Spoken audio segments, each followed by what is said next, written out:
Practice manual हम discuss कर रहे हैं। पहले पोर्टफोलियो, बाद में डेरिवेटिव।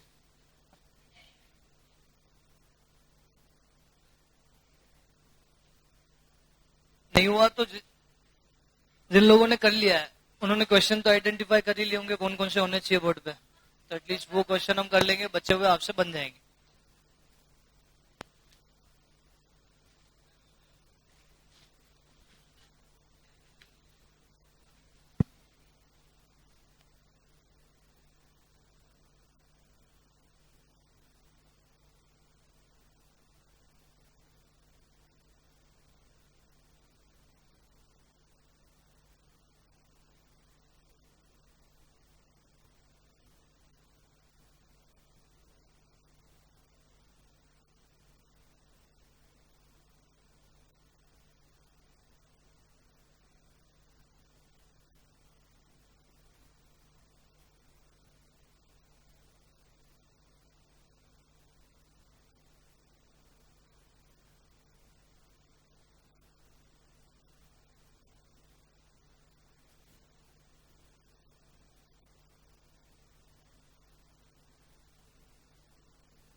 प्रैक्टिकल क्वेश्चन की शुरुआत पेज नंबर 253।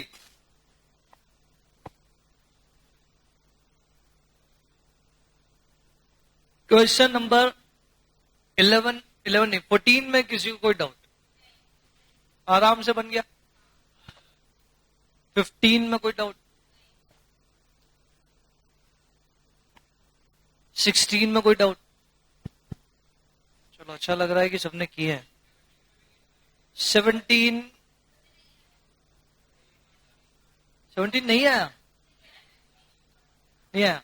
मतलब पहले क्या करना था, स्टॉक पी, हालांकि इन्होंने बीच में स्टॉक ए और बी यूज कर लिया, वो पी और क्यू है, वो तो समझ आ ही गया होगा कि क्या प्रिंटिंग एरर। पहले स्टॉक पी का आपको रिटर्न निकालना था। पी के 5 साल के डेटा दिए तो पांचों को जोड़ो डिवाइडेड बाय 5, ये पी का रिटर्न आ गया। फिर क्यू का निकालना था तो क्यू के सारे ईयर्स को जोड़ो डिवाइडेड बाय 5, क्यू का आ गया। फिर इन्होंने बोला कि पी और क्यू अगर 50-50 प्रपोर्शन में हो तो 2010 से 2014 तक कितने रिटर्न होंगे, तो दोनों 50-50 करके निकाल लो ना। मतलब R1W1 plus R2W2 divided by 2। यहाँ पे तो एक शॉर्टकट भी हो सकता है क्योंकि 50% है, तो शॉर्टकट क्या होगा कि R1 plus R2 divided by 2 सीधा, क्योंकि 50% के केस में ये शॉर्टकट यूज कर सकते हैं। बस यही तो था। क्लियर है क्या? अब इससे पहला पार्ट, इसका पहला पार्ट आ गया। दूसरे पार्ट में क्या, 2010 में पी का रिटर्न कितना है 12.24 माइनस, और क्यू का रिटर्न कितना है 7 माइनस। दोनों का 50-50 प्रपोर्शन हो तो रिटर्न ऑफ पोर्टफोलियो कितना 2010 में। उसी टाइप से 2011 में, 2012 में, तो बड़ा आसान था। क्लियर है? क्वेश्चन नंबर 18 आंसर गलत आ रहे हैं क्या? ये सबसे लास्ट में जो नेट रिटर्न दे रखा है 9.62, 24.62, ये नहीं आ रहा है? यही आ रहा है। मतलब ये टोटली गलत कर दिया। टोटल का कोई मीन ही नहीं, टोटल रिटर्न नाम की कोई चीज नहीं होती। वो टोटल हटा दो आप, वो टोटल नहीं है। राइट, आंसर खत्म वही हो गया 24.23 पे। क्वेश्चन नंबर 18 में किसी को कोई डाउट? 19 में अगर आपने इनका सॉल्यूशन देख लिया होगा तो बिल्कुल नहीं होगा, लेकिन अब मैं बता देता हूं आपको क्या चीज है। यस, मिनिमम पोर्टफोलियो कहां से पता चला? आपको वेट दिया है क्या कहीं? Security P and Q have a standard deviation of 3 and 9. Ananya is having a surplus of 20 lakh for investment in these two securities. How much should he invest in each of these security to minimize risk? उसको कितना invest करना है, इसका हमने पूरे chapter में एक ही formula पढ़ा है। W1 और W2 कैलकुलेट करना का एक ही फॉर्मूला था। क्या था? Sigma 2 square minus sigma 1 sigma 2 R12 divided by sigma 1 square plus sigma 2 square minus 2 sigma 1 sigma 2 R12। याद आ रहा है? मिनिमम रिस्क पोर्टफोलियो W1 और W2, ये पार्ट आपका नहीं हुआ। याद आ रहा है कि ये वाला फॉर्मूला? तो ये एज इट इज लगाया। इन्होंने कौन सा फॉर्मूला लगाया भूल जाओ, आप ये वाला फॉर्मूला लगा के चेक करो, आपके सारे आंसर आएंगे except last answer, except last. Last में आप जाओगे तो वेट 100 से भी ऊपर आ रहा है। आप जब पार्ट नंबर डी का आंसर निकालने जाओगे तो आपका वेट जो है वो नेगेटिव आ रहा है एक में, और एक में 100 से ऊपर आ रहा है। मतलब पॉसिबल ही नहीं।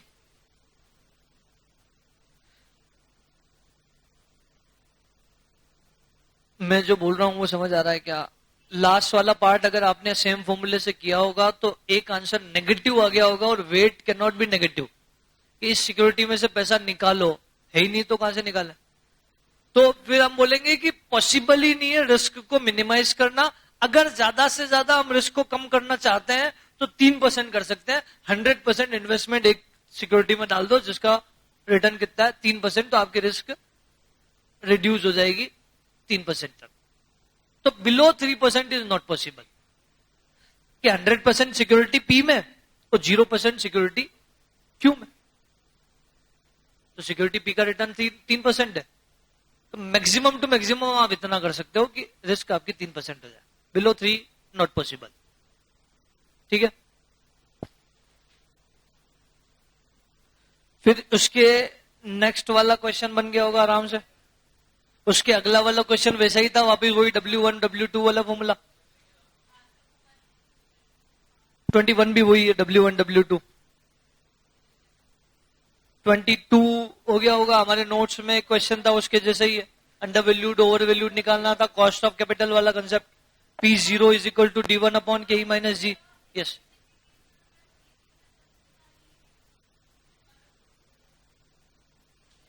CAPM से KE निकलेगा यार, जो भी आया। दोनों में KE निकाल रहे हैं हम। तो प्रेजेंट सिचुएशन का आंसर अलग है, रिवाइज सिचुएशन का आंसर अलग है। आप अगर प्रेजेंट कर रहे हो ना तो प्रेजेंट में आप KE निकाल लो, D1 upon KE minus G करके P0 निकाल लो। It is same as second last question of notes, same as, data अलग है बस। तो आपको समझ आ जाएगा वो second last question of notes, आप एक बार देख लो।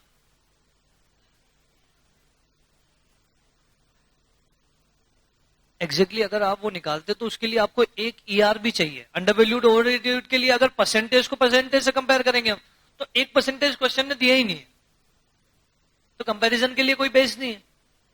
तो इन्होंने प्राइस दी है तो क्यों ना प्राइस को प्राइस से कंपेयर कर ले। तो अगर KE आ गया तो D1 upon KE minus G वाला एक फॉर्मूला पढ़ा हमने प्राइस के लिए, तो उससे प्राइस निकाल लो और उस प्राइस को कंपेयर कर लो 25 से। 25 अगर कम है तो अंडर वैल्यूड, 25 अगर ज्यादा है तो over valued, current market price. किया हमने, सेम क्वेश्चन किया। ठीक है क्या? उसके बाद क्वेश्चन नंबर 23 में किसी को कोई डाउट? 23 में कोई डाउट नहीं है। 23 की एक सेकेंड पार्ट, एक मैथमेटिकल इक्वेशन बनानी थी बस आपको कि 17 इज इक्वल टू, सारे डेटा लेने और R मिसिंग करना है। Suppose the investor want to reduce the portfolio risk to 17, how much should be the correlation to be this?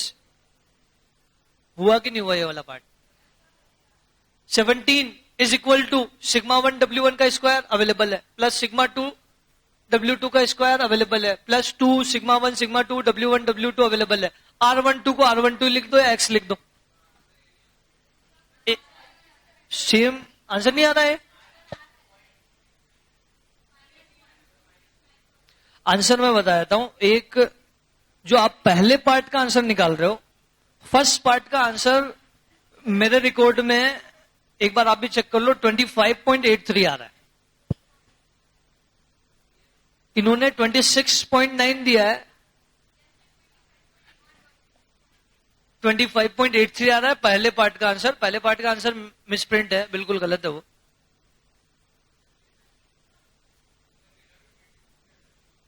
Twenty 25.83, उसको शायद आपने राउंडेड ऑफ कर दिया है।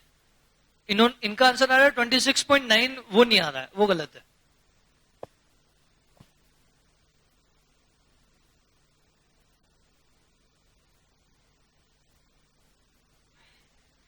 क्या सेकंड पार्ट कर लिया जाए, ऐसा लग रहा है क्या? सेकंड पार्ट इसका कि पहला पार्ट भी करना है? पहला तो एज इट इज फॉर्मूला, पहला एज इट इज फॉर्मूला है सिग्मा 1 W1 का स्क्वायर प्लस सिग्मा 2 W2 का स्क्वायर। हम डेटा लिख लेते हैं और उसको छोड़ देते हैं वहीं पे। क्वेश्चन पढ़ते हैं हम पहले। आपको रिटर्न दिया है 28%, रिस्क दी है 30%। The return of this security have a positive correlation of 0.7 and you are required to calculate the portfolio return and risk. Weight कहां दिया है? पहली वाली लाइन में। अगर उसको नहीं पढ़ा तो आप फिर वेट सर्च करते रह जाओगे। इक्वल प्रोपोर्शन यानी कि 0.5 पहले निकालना है आरपी, फिर निकालना है सिग्मा पी। आरपी मतलब R1W1 plus R2W2 divided by W1 plus W2। R1 कितना दिया है आपको? 28। R2 कितना दिया है? 24। 28 multiply 0.5 plus 24 multiply 0.5 divided by 0.5 plus 0.5 यानी कि 1। ये आंसर आ जाएगा। फिर सिग्मा पी की बात करें तो सिग्मा पी में सिग्मा 1 और सिग्मा 2 कितना है? 30 एंड 26। तो 30 मल्टीप्लाई 0.26 का होल स्क्वायर, नहीं 0.50 का होल स्क्वायर प्लस 26 मल्टीप्लाई 0.50 का whole square plus 2 multiply 30 multiply 26 multiply 0.5 multiply 0.5 multiply 0.70। इससे जब आंसर निकाल रहे हो तो आंसर 25.83 आ रहा है। इनका आंसर गलत आ रहा है। डेटा सही है लेकिन आंसर गलत है, तो वो चेक कर लो बस आप। ये पहला पार्ट था जो बड़ा आसान था।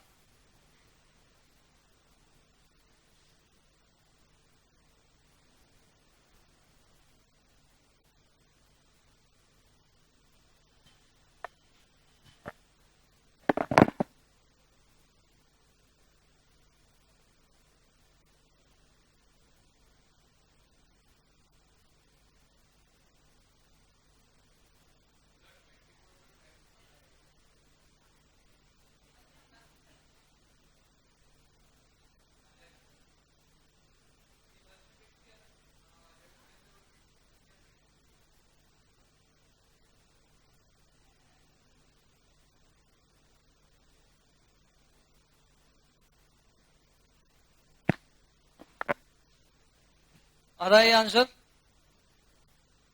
अब सेकंड पार्ट में क्या बोला है कि अगर आप पोर्टफोलियो रिस्क कितनी करना चाहते हो? 17। तो कोरिलेशन कितना होना चाहिए? तो एज इट इज फॉर्मूला लिख लो, कोरिलेशन को मान लो x। 17 is equal to 30 multiply 0.5 का होल स्क्वायर प्लस 26 मल्टीप्लाई 0.5 का whole square plus 2 multiply 30 multiply 26 multiply 0.5 multiply 0.5 multiply x लिख दो इसकी जगह। क्यों? क्योंकि कोरिलेशन हमें निकालना है। अब इसको पूरे को सोल्व कर सकते हैं क्या हम? 17 is equal to under root, ये सोल्व करो, ये सोल्व करो और ये वाला सोल्व करो। तो 30 यानी कि 15 का होल स्क्वायर 225 प्लस 26, 13 का स्क्वायर 169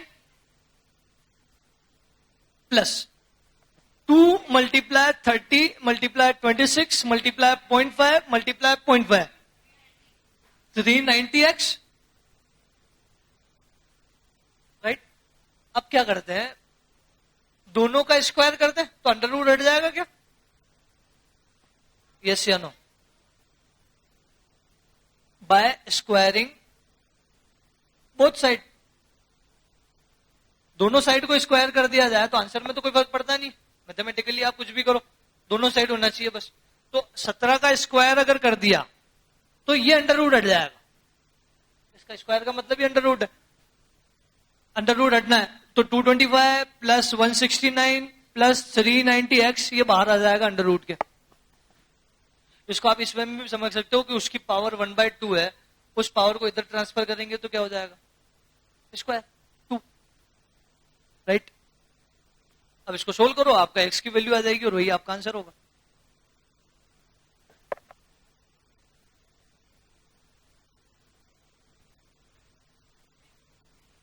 ये सेकेंड पार्ट आ रहा है क्या आंसर, कितना, -0.26, नहीं चेक कर लो आंसर क्वेश्चन में दिया हुआ है, क्या यही आ रहा है,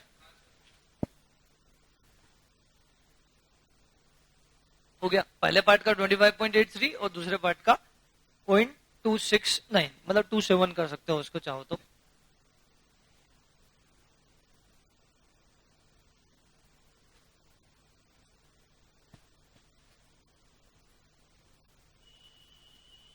ठीक है क्या, 20 अगले क्वेश्चन पे आए कि नोट डाउन कर रहे हो, अभी कर लो।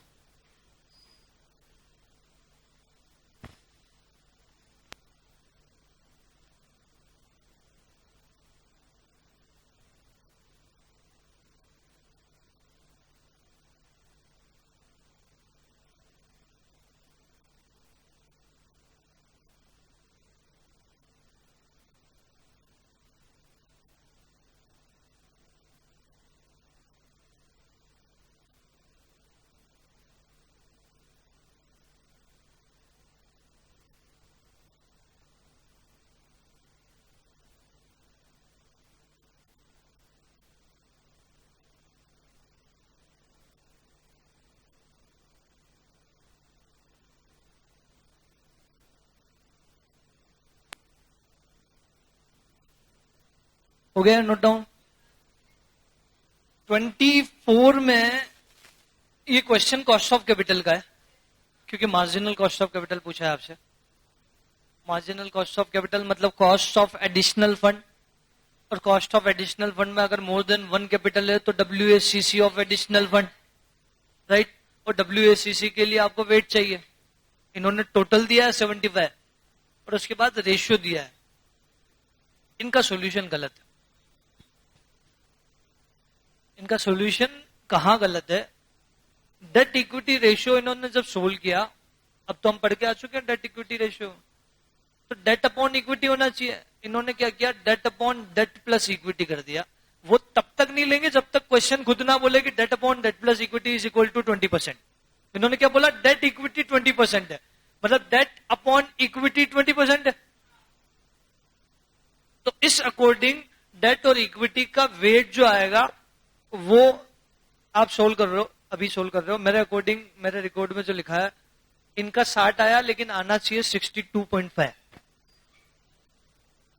तो आपने अगर सोल्व किया होगा तो आया होगा, आ रहा है 62.5, आंसर भी अलग आ जाएगा उस अकॉर्डिंग बराबर।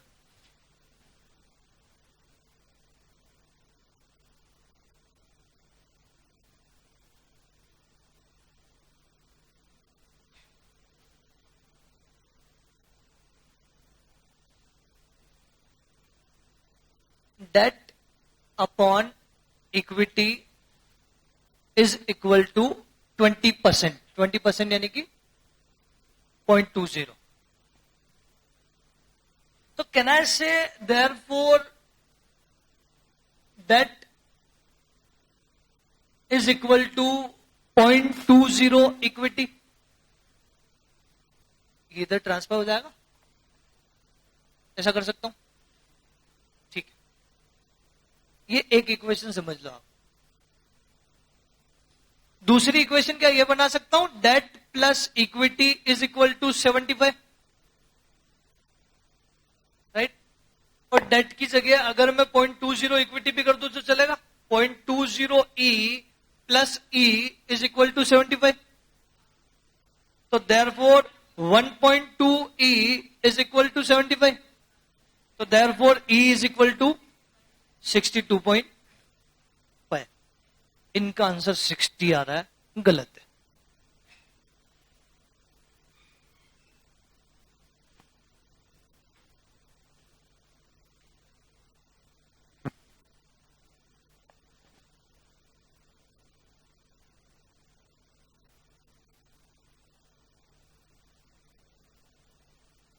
इसके बाद मार्जिनल भूल तो नहीं गए? याद है? वो टेबल बन जाएगी, इक्विटी का वेट, डेट का वेट, सबका वेट और सबकी कॉस्ट, कॉस्ट आफ्टर टैक्स होनी चाहिए। तो इसके लिए तो सीएपीएम लग जाएगा, और डेट के लिए आपको परसेंटेज दिया है इंटरेस्ट का, उस इंटरेस्ट के परसेंटेज को आफ्टर टैक्स कर दोगे आप, आंसर आ जाएगा आराम से, हो जाएगा। हाँ, डाउट स्टार्ट का पहला क्वेश्चन अगर मैं समझता हूं तो वो है 25। कोवेरियंस एंड बीटा, बीटा भी नहीं आया होगा, बीटा आ गया तो जो आया वो गलत है, बीटा आ ही नहीं सकता इस क्वेश्चन में। मैंने बोला था कि कुछ पार्ट इसका हम प्रैक्टिस मैनुअल के टाइम पे पढ़ेंगे, आज पढ़ते हैं कि बीटा का एक फॉर्मूला और क्या होता है।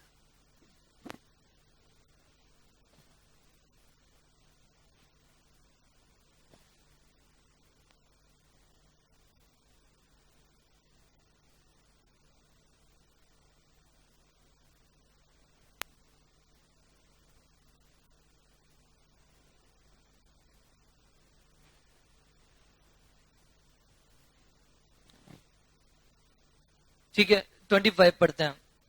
नहीं, 25 से पहले कंसेप्ट समझ लेते हैं। एक नया फॉर्मूला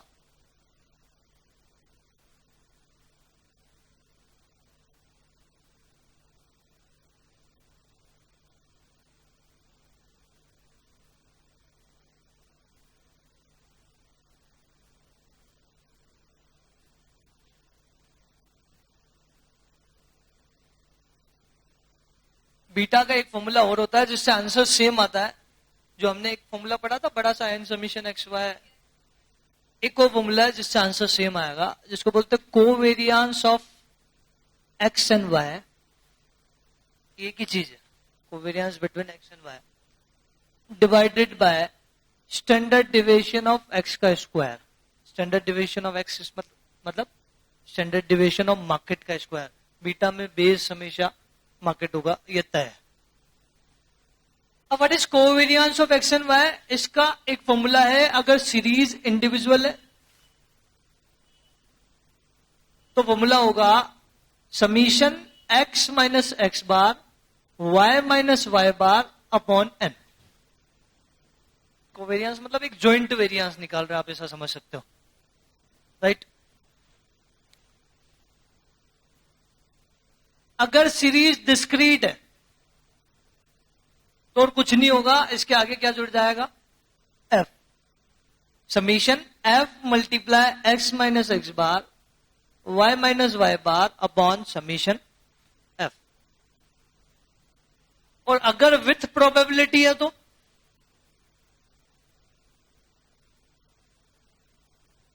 जुड़ेगा summation P multiply X minus X bar Y minus Y bar upon summation P. लिखो या ना लिखो कोई फर्क नहीं पड़ेगा।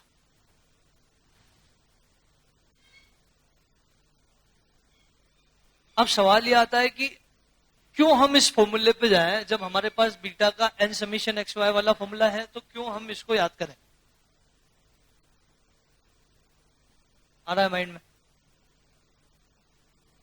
बट आप ये देखो, एक्स सीरीज थी, वाई सीरीज थी, और इसके कुछ डेटा आपको गिवन थे, और आपने फॉर्मूला लगा दिया n summation x Y minus summation x summation y divided by n summation x square minus summation x का होल स्क्वायर। लेकिन इसके साथ फ्रीक्वेंसी हो तो हमने फॉर्मूला नहीं पढ़ा। वो फॉर्मूला तो इंडिविजुअल सीरीज का था, उस केस में आपके पास कोई चॉइस नहीं है। उस केस में आपको पहले कोवेरियंस निकालना पड़ेगा और उसको divided by standard deviation of x के स्क्वायर करना पड़ेगा, तब जाके आपका बीटा आएगा। बीटा दोनों से सेम। अगर ये सीरीज आपको दी और फ्रीक्वेंसी नहीं दी है तो आप ये फॉर्मूला लगाओ या फिर ये फॉर्मूला लगा के स्टैंडर्ड डिवीजन के स्क्वायर से डिवाइड कर दो, आंसर पे कोई फर्क नहीं पड़ेगा। तो when that is individual series we have to formula, हम कोई सा भी लगा सकते हैं। But when it is discrete series आपको पहले कोवेरियंस निकालना पड़ेगा, देन आपको बीटा पे पहुंचना पड़ेगा। क्लियर है? अब इस क्वेश्चन में क्योंकि प्रोबेबिलिटी है, यहां से जजमेंट आया कि डिस्क्रीट सीरीज है और डिस्क्रीट में हमें पहले कोवेरियंस निकालना पड़ेगा, फिर ही बीटा निकल पाएगा। क्लियर है? एक्स बार निकाल सकते हो क्या आप? एक्स बार और वाई बार। वाई बार मतलब सिक्योरिटी का रिटर्न और एक्स बार मतलब मार्केट का रिटर्न। तो आप एक्स बार और वाई बार दोनों बता दो।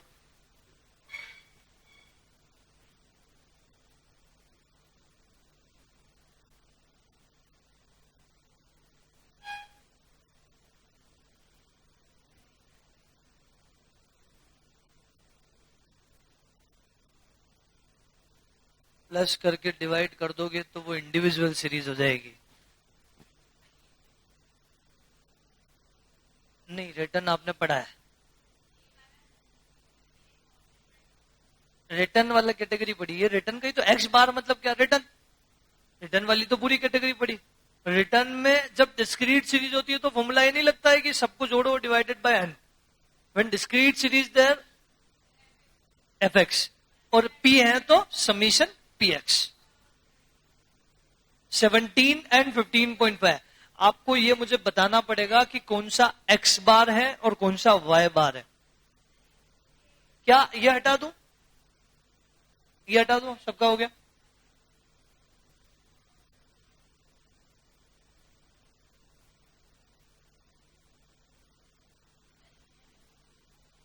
आपको दो रिटर्न बताने हैं मुझे। एक्स बार मतलब पी का रिटर्न कि क्यू का? मार्केट कौन है, क्यू है कि पी है? Return of Q will be X bar. X bar मतलब मार्केट, एक्स डेटा मतलब हमेशा मार्केट का डेटा। वाई बार मतलब return of P is equal to कितना कितना आ रहा है?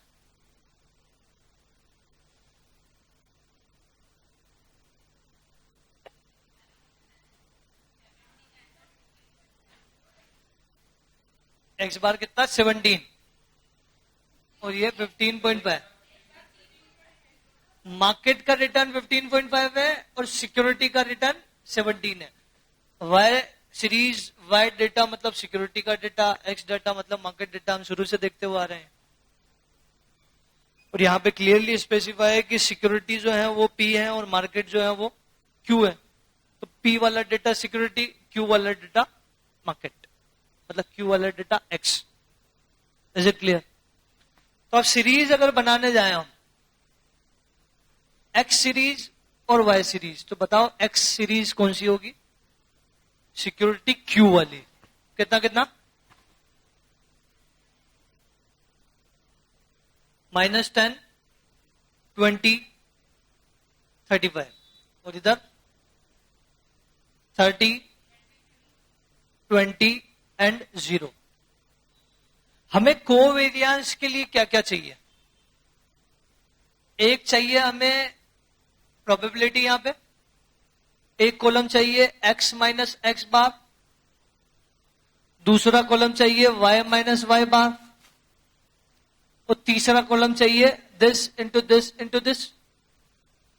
First, second, third.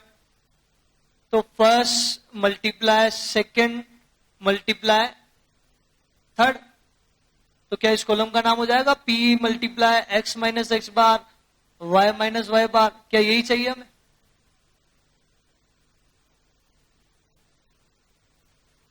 तो अब ध्यान से, बड़ा ध्यान से, p तो दिया है आपको कितना? 0.3, 0.4, 0.3। x माइनस एक्स बार -10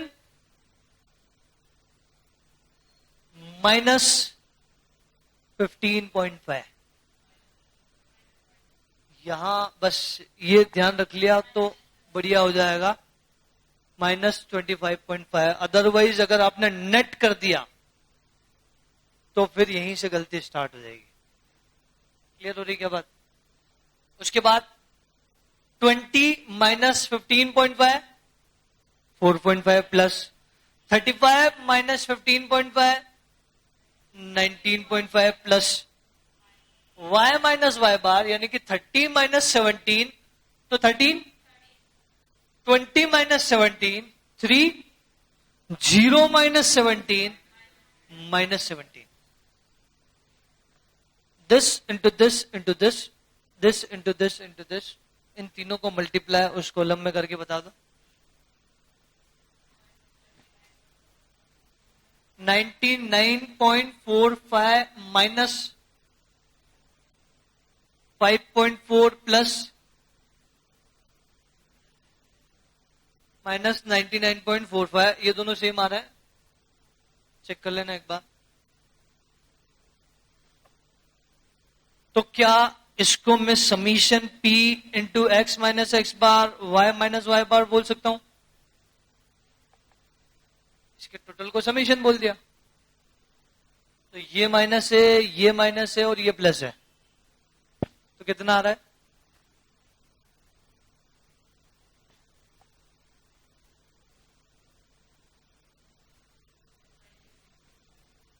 $193.5 माइनस, ये आ रहा है। ये तो अभी आया कोवेरियंस एक पार्ट, बीटा अभी निकालना है। बात समझ आ रही है क्या? बीटा निकालना है।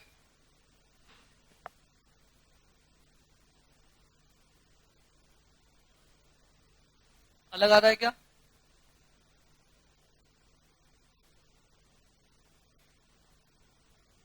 नहीं, पीएम के आंसर सही है, पीएम के आंसर सही है।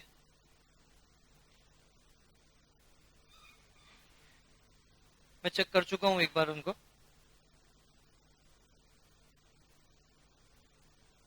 आ रहा है ना स्टेप नंबर, देखो आप 3 में सबसे लास्ट 193.5।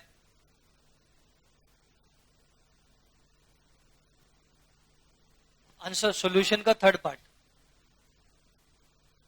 आप शायद जो चेक कर रहे हो वो वेरियांस है। वेरियांस और कोवेरियांस में डिफरेंस है। वेरियांस मतलब होता है स्टैंडर्ड डिवीजन का स्क्वायर, कोवेरियांस मतलब ये, राइट? तो कोवेरियांस ऑफ एक्स एंड वाई कितना आ गया? 193.5 नेगेटिव। अब बीटा का फॉर्मूला क्या है? Beta is equal to covariance of X and Y upon standard division of market का स्क्वायर। मतलब स्टैंडर्ड डिविजन ऑफ एक्स का स्क्वायर बोलूं या मार्केट का स्क्वायर बोलूं, बात तो एक ही। अब स्टैंडर्ड डिविजन ऑफ मार्केट कैसे निकालेंगे ये आपको पता है? फॉर्मूला कौन सा लगेगा आप बता सकते हो क्या? मैं यहां जगह छोड़ रहा हूं, कैलकुलेशन करेंगे। फॉर्मूला कौन सा लगेगा ये बता दो।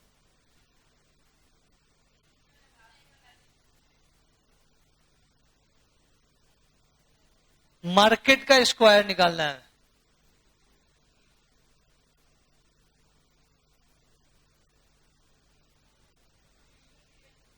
बिल्कुल ठीक है, summation P X square minus X bar का होल स्क्वायर, बिल्कुल ठीक है।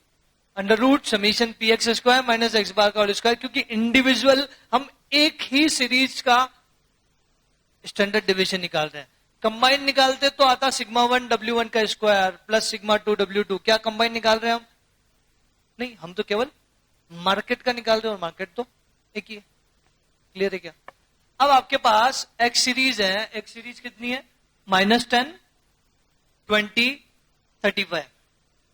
आपके पास प्रोबेबिलिटी है। प्रोबेबिलिटी कितनी? 0.3 0.4 0.3। अब कॉलम कौन कौन सा चाहिए? एक चाहिए एक्स स्क्वायर और दूसरा चाहिए P मल्टीप्लाई एक्स स्क्वायर। तो एक्स स्क्वायर मतलब 100 400 और 1225। इसको अगर मल्टीप्लाई करेंगे तो 30 160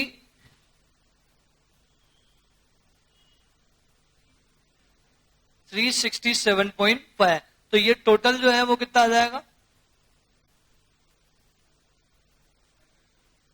557.5। तो यहां अंडर रूट में एक वैल्यू में क्या ले सकता हूं 557.5 माइनस एक्स बार का स्क्वायर मतलब माइनस 15.5 का स्क्वायर,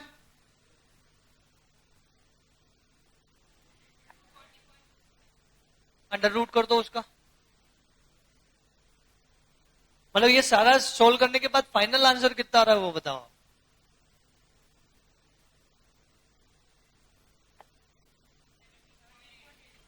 ये सिग्मा एम आ रहा है जो भी आ रहा है 17.80 या 81।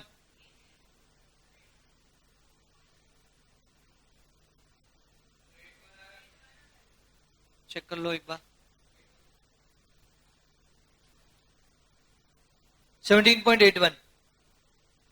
अब क्या ये वाला फॉर्मूला लग सकता है बीटा वाला, covariance of X and Y मतलब minus 193.5 divided by standard deviation का स्क्वायर यानी कि 17.81 का square is equal to final answer कितना आ रहा है। कैसे सोल्व करेंगे इसको एक बार में कैलकुलेटर पे, पहले स्क्वायर को मेमोरी प्लस में डाल दो, फिर 193.5 divide memory recall equal to minus 0.61।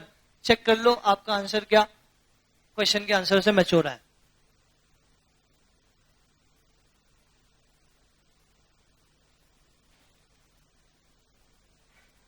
हो रहा है। तो अगर प्रोबेबिलिटी या फ्रीक्वेंसी आ गई और बीटा पूछा तो कोवेरियंस निकालना कंपलसरी है। ठीक है, क्लियर है।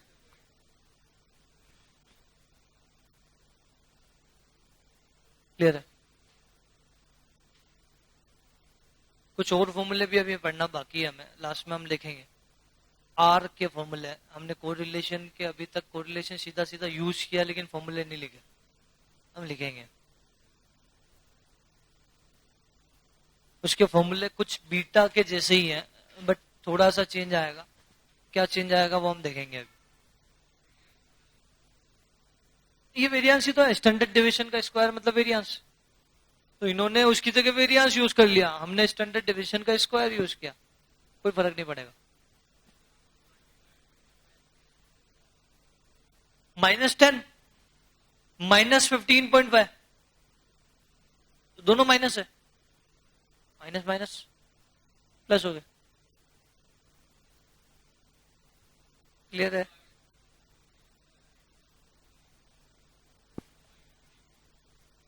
नहीं नहीं वो माइनस नहीं है, वो तो प्लस ही है, बट यहां फॉर्मूले में माइनस है। एक्स माइनस एक्स बार, तो यहां तो माइनस है ना, ये भी माइनस है और एक्स बार को माइनस कर ही रहे, तो -10 -15.5 तो फिर दोनों जुड़ गए और साइन माइनस का ही रहेगा क्योंकि दोनों मल्टीप्लाई होते तो साइन क्रॉस होता। एक्स बार वही 15.5 तो वही वाला लिया ना। ठीक है, 16 नंबर आएगा मेरे हिसाब से अगर ये क्वेश्चन आया तो।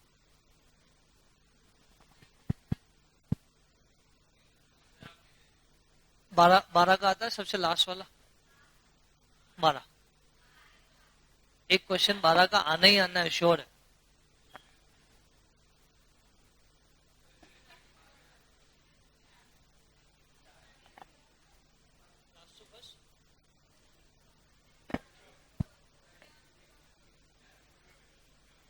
जो आ रहा है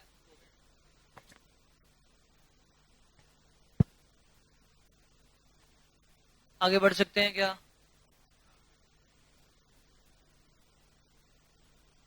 क्वेश्चन नंबर 26 में कोई डाउट, 27 में कोई डाउट, 27 का B part, determine the preferred security based on return. जिसका रिटर्न ज्यादा वो सेलेक्ट कर लो। D part. If the investor invests 40% in security G, 60% in security H, what is expected return and associated risk? आपके पास दोनों individual return है, दोनों security का इंडिविजुअल वेट दे दिया इन्होंने. तो क्या R1W1 plus R2W2 divided by W1 plus W2 एक फॉर्मूला ही है. इसके बाद आपने थर्ड पार्ट में रिस्क भी निकाल ली दोनों की. अब कंबाइंड रिस्क पूछिए आपसे फोर्थ पार्ट में. कंबाइंड रिस्क यानी कि सिग्मा 1 W1 का स्क्वायर प्लस सिग्मा 2 W2 का square plus 2 sigma 1 sigma 2 W1 W2 R12.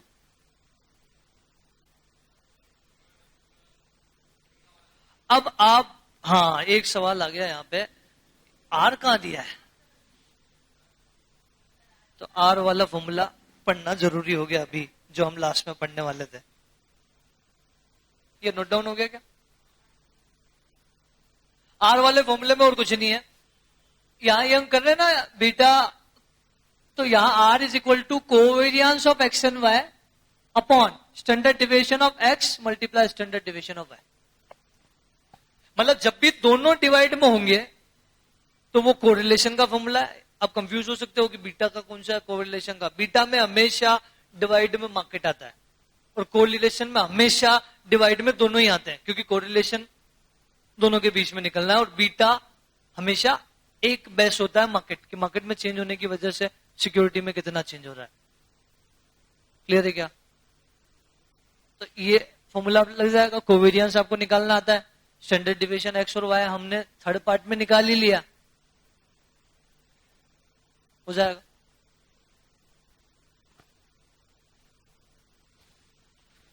Twenty 28 तो वही है जो हमने किया. 28 क्वेश्चन तो वही है जो हमने किया है.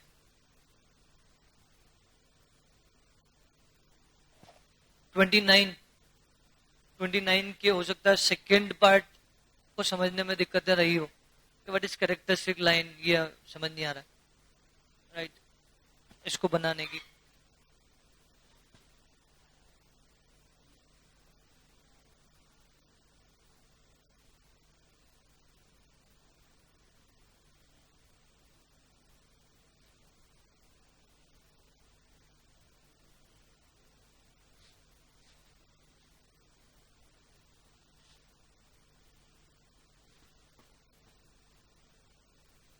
बड़े आगे.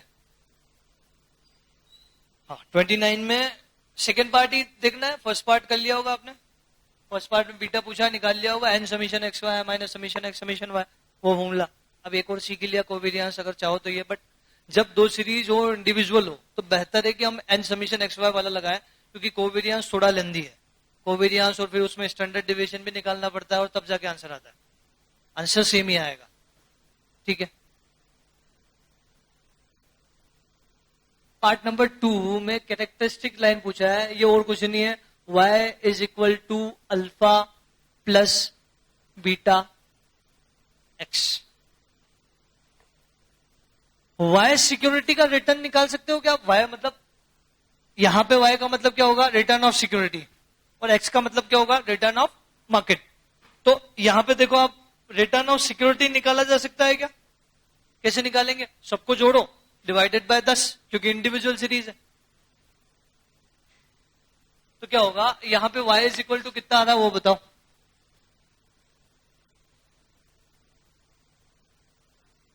15 इज इक्वल टू अल्फा हमें नहीं पता, प्लस बीटा हमने निकाल लिया क्या? बीटा कितना आ रहा है वो एज इट इज बताओ. 0.4745 मल्टीप्लाई एक्स का रिटर्न निकाला जा सकता है मार्केट का. सबको जोड़ो, डिवाइडेड बाय 10, 12. तो क्या इससे अल्फा आ जाएगा क्या? Therefore alpha is equal to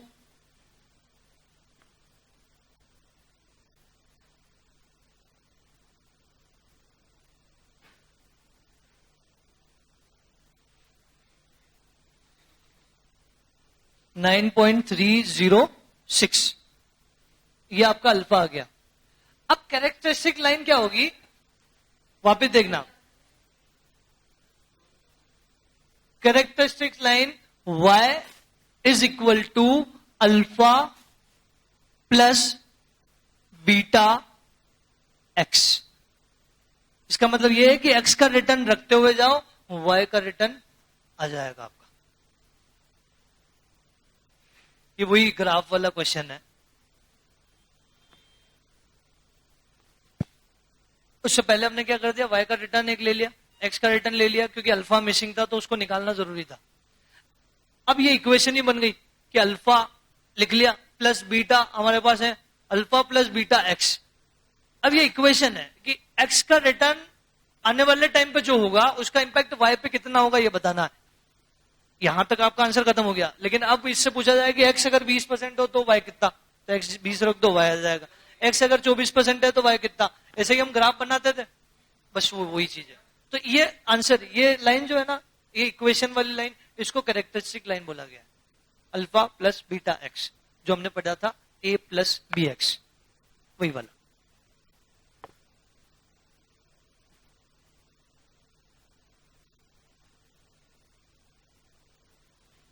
ठीक है, क्लियर है। 30 में कोई डाउट? 31, 32, 33 कॉस्ट ऑफ कैपिटल का क्वेश्चन है, वैसे ही जैसा हमने second last question of class किया था, राइट।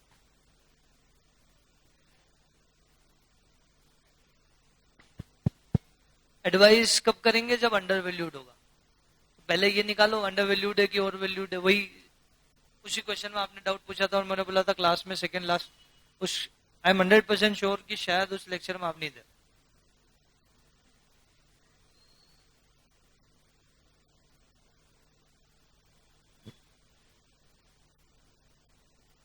तो ये वही क्वेश्चन है, बस वहां दो पार्ट थे, एग्जिस्टिंग और रिवाइज, यहां तो एक ही पार्ट है। क्वेश्चन नंबर 33 नहीं किया? ओके, 33 बड़ा आसान है, आप आराम से करना, हो जाएगा। 34 में डाउट रहा होगा, बिल्कुल ठीक है।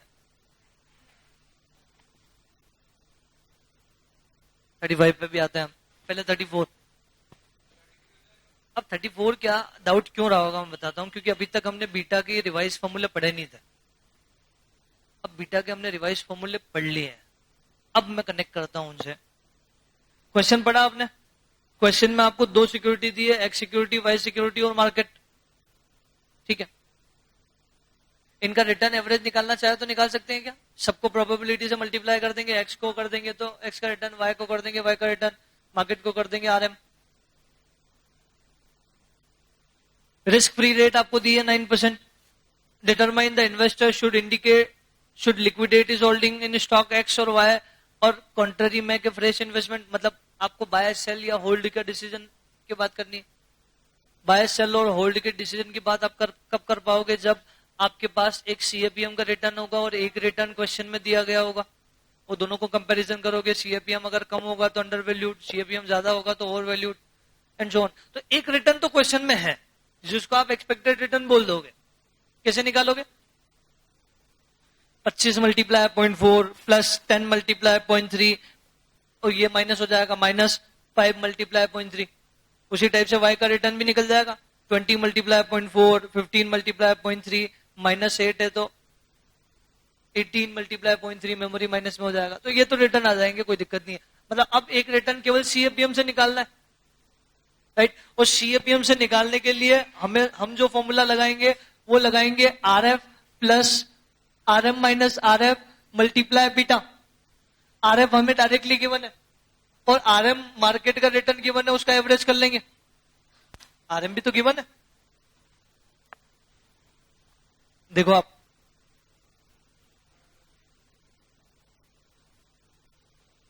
मतलब आरएफ और आरएम दोनों गिवन है। अगर बीटा आ गया तो सीएपीएम से रिटर्न आ जाएगा, और बीटा उस फॉर्मूले से निकल जाएगा जो हमने अभी पढ़ा।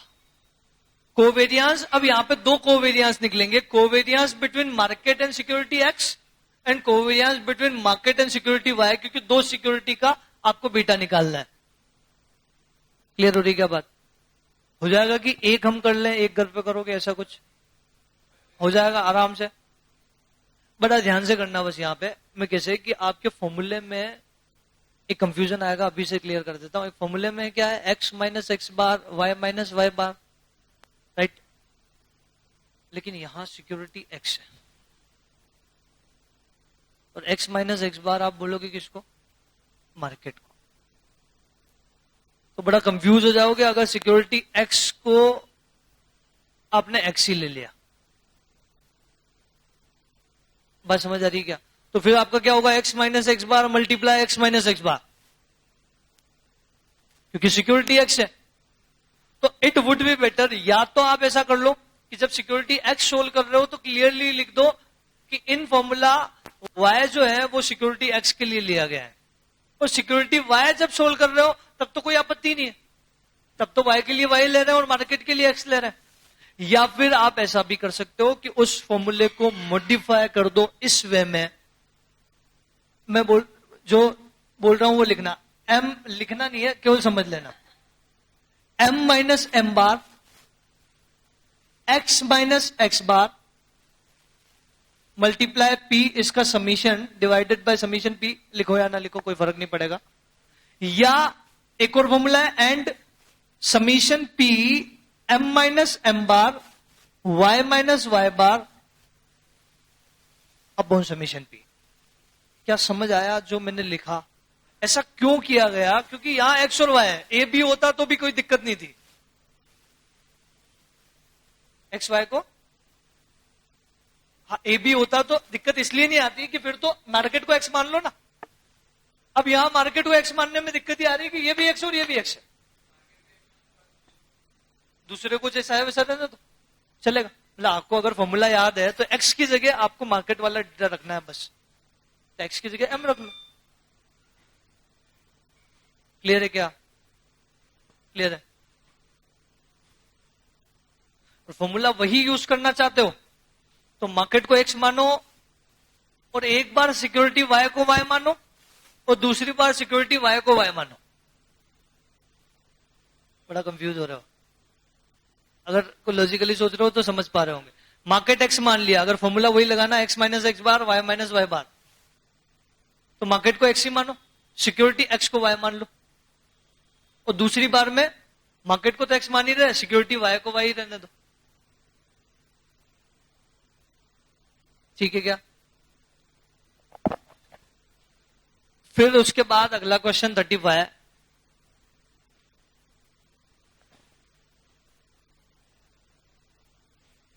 35 थोड़ा डिफरेंट कंसेप्ट में है।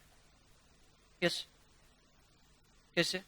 ये टफ क्वेश्चन का है, ये लेंदी तो है। मतलब हम चाहें तो एक पार्ट कर सकते हैं, वही जो हमने अभी किया सेम एज इट इज करेंगे। वहां एक सिक्योरिटी थी, यहां दो है, कोई फर्क कहां पड़ रहा है? टफ नहीं है, लेंदी है बस।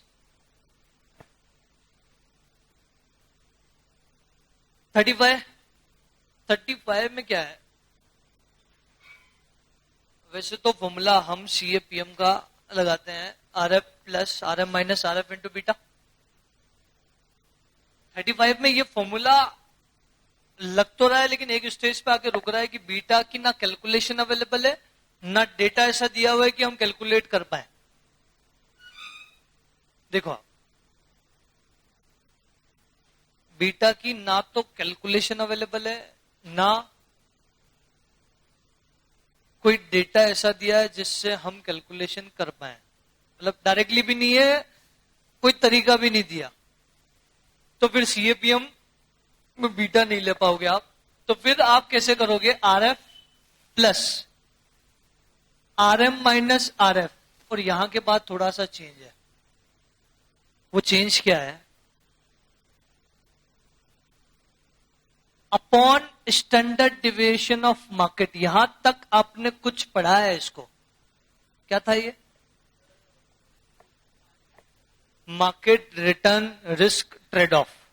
इसका एक नाम और है जिसको आपको यहां पे यूज किया हुआ है, वो है market attitude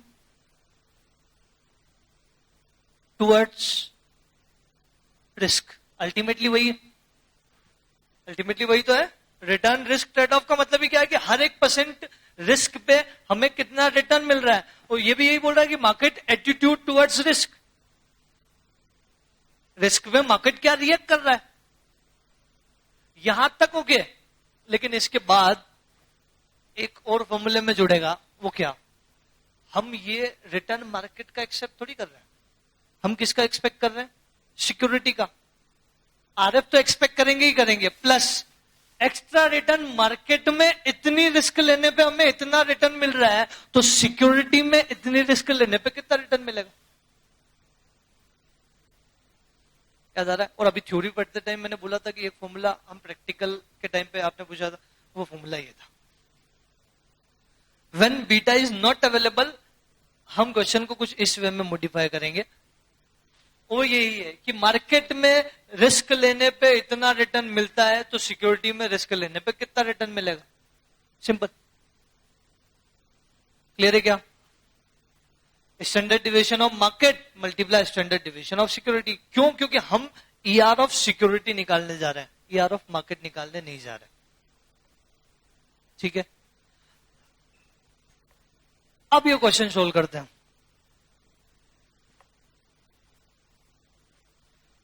Portfolio B, a fully diversified portfolio, has a standard deviation of 6%.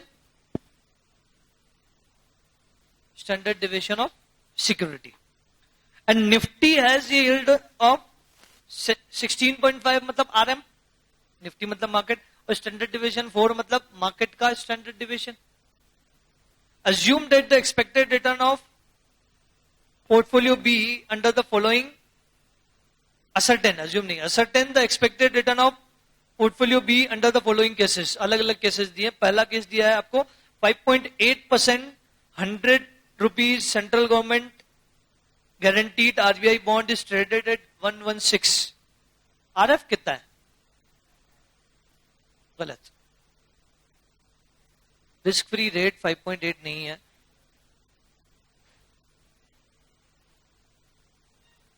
हम ए पार्ट को सोल्व करने जा रहे हैं। ए पार्ट में पहला पार्ट हम ले रहे हैं कैलकुलेशन ऑफ आरएफ, बाकी सब तो दिया है बट आरएफ नहीं है। आरएफ 5.8 कितने के ऊपर कैलकुलेट होगा, 100 के ऊपर, फेस वैल्यू पे ही मिलता है। लेकिन हमने उसके ऊपर कितना इन्वेस्टमेंट किया, 5 रुपए कमाने के लिए, 116 रुपए का। तो हमारे लिए वो कितना परसेंट रिटर्न होगा, 5.8 डिवाइडेड बाय 116 इंटू 100, 5%। मतलब आरएफ 5% होगा, न कि 5.8%, क्योंकि इन्वेस्टर इज गेटिंग 5%। इन्वेस्टर 116 रुपए इन्वेस्ट करके 5.8 कमा रहा है, राइट। आरएफ आ गया। अब वो फॉर्मूला लगाओ, क्योंकि आरएफ मिसिंग था इसलिए निकाला। फॉर्मूला लगाओ, 5 plus 16.5 minus 5 upon standard deviation of market 4 upon standard deviation of security 6। तो कितना हो जाएगा ये, 22.25%।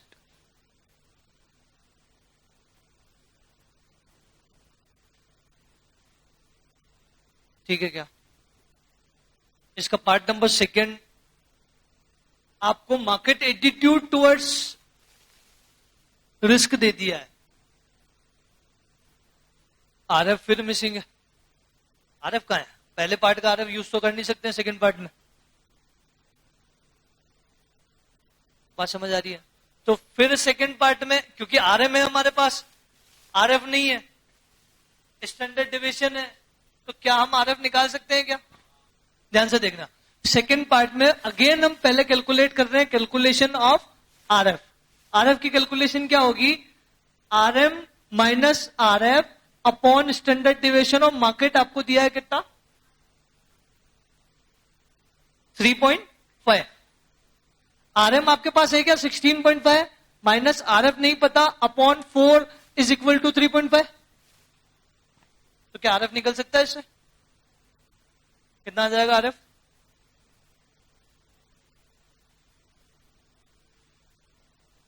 4 उधर जाके मल्टीप्लाई होगा, 16.5 उधर जाके लेस हो जाएगा, 2.5% आपका आरएफ आ गया।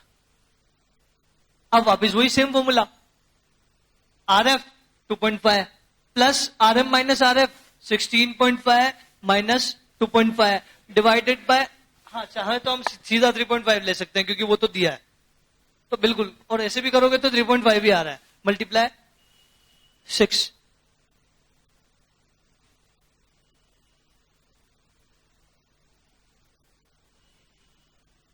$23.5। और लास्ट वाले पार्ट में इन्होंने बोला RF अगर 8% हो तो क्या, तो 8% है तो 8% के हिसाब से कैलकुलेशन कर लेंगे। 8 plus 16.5 minus 8 divided by 4 into 6। बात समझ आ रही है क्या? तो तीनों ही पार्ट में चेंज क्या हो रहा है, RF, बाकी सारी चीजें तो गिवन है।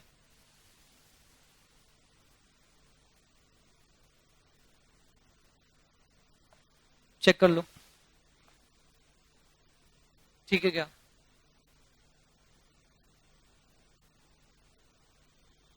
क्लियर है? अब 36 क्वेश्चन में डाउट तो नहीं है, लेकिन एक आंसर गलत आया होगा आपका। 11.3 की जगह आपका आया होगा 11.6, उसको काट के 11.6 कर दो। लास्ट क्वेश्चन में एक टेबल में दिख रहा है क्यू स्टॉक में सेकंड नंबर 11.3, वो 11.6 आया होगा, मतलब इसके जस्ट ऊपर भी 11.3 लिखा है, उसको भी काट के 11.6 कर दो, उस टेबल में भी 11.6 कर दो।